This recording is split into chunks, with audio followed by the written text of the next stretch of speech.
So we are, so picture this. You're 16, you spent years in foster care, different homes, different social workers, placements that fell apart. But there's one teacher, one aunt, one coach, or a neighbor who's actually showing up for you. They answer the phone, they remember your birthday, they show up for graduation. And in your mind, that's family, right? Legally, they might not have no relationship to you at all. So a proposal in Washington is trying to change that. It's called the Soul Act.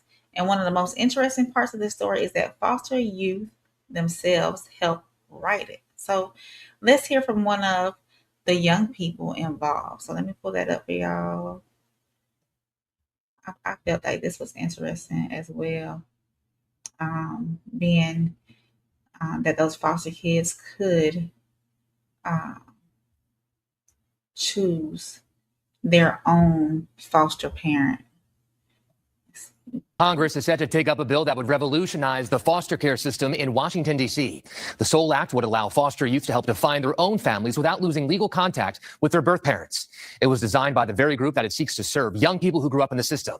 Alex Perche spoke with them about living in foster care and how they hope to help reshape the future for others. This is a typical morning for KK. A clean tea, a splash of perfume, and she's out the door ready to start her day. She currently has a fellowship in Washington, D.C., advocating for children in foster care. So this will just help you set some goals. And at just 26 years old, she's already seen more than most. KK was born in D.C. and placed in the foster care system herself when she was just 8 years old. She says her mother, who was raising KK and her 4 sisters alone, just didn't have the resources to care for them. My mom did what she could. We all knew we was in poverty. Hold on, because I'm not about to cry on camera. I want to. I really don't want to cry. I don't want to get into heavy details on like what actually happened.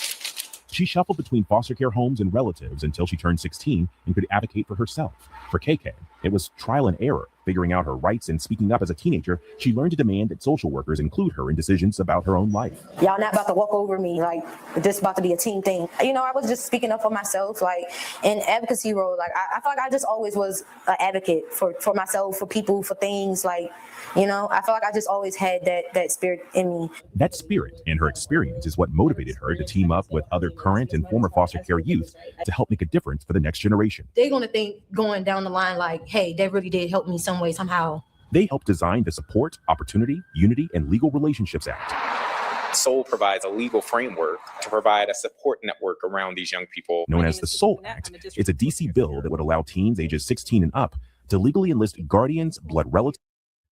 Yeah.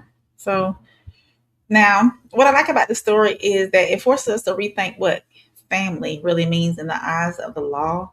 Normally, permanency in foster care means adoption, which can permanently change or end certain legal relationships. This proposal offers something else. For older foster youth, it could let them establish a legally recognized relationship with a trusted adult who's already been a part of their life without automatically severing ties to their biological family. That adult doesn't have to be a relative. It could be a teacher, a coach, a mentor, whoever actually showed up. Now, I already hear some of you thinking, hold on, we're letting teenagers pick their own family now. And that's a fair question. There need to be screening, background checks, court oversight, and safeguards to confirm the adult is actually safe, of course. But to flip it around at 16, most kids know exactly who's showing up for them. So how much weight should that opinion carry? Maybe the real question isn't should teenagers choose their family? Maybe it's should teenagers get a meaningful voice naming the adults who've actually been acting like family? So that's a different question. And thousands of kids who age out of foster care every year without a safety net make it a pretty urgent one. So we're going to finish listening in, and then we're going to move forward. So let's listen in just a little bit more. And other trusted adults for support without having to completely cut legal ties to their birth parents. This would be the first permanency plan embracing that social norms and a family dynamic look different for each and every person. I wish I had somebody to guide me into this world, and I didn't. That is what we're trying to create. This is one of my key priorities this year to make sure we can get this funded.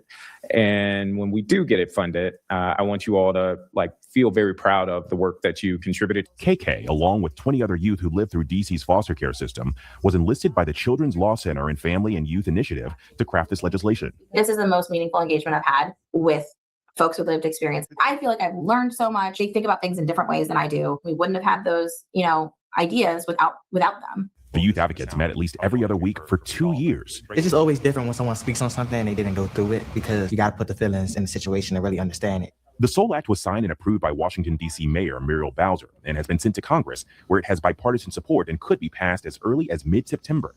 If successful, our nation's capital would be just the second jurisdiction with a law like this on the books.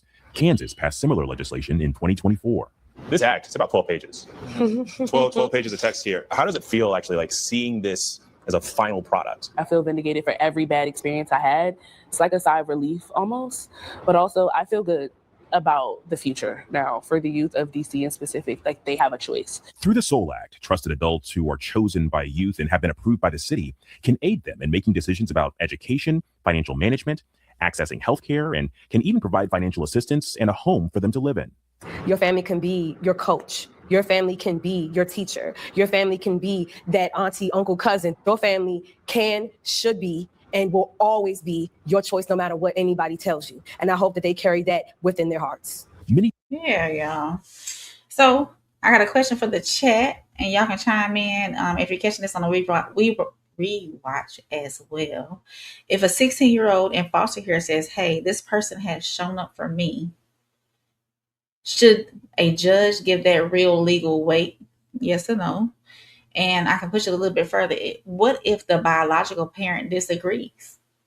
Whose opinion should matter the most? The parents, the courts, the caseworkers, or the teenager who has to actually live with it? So if y'all are catching this on the rewatch, make sure you answer those questions. And down in the comment section, hit that like button, hit subscribe, and share it with somebody who might find this interesting.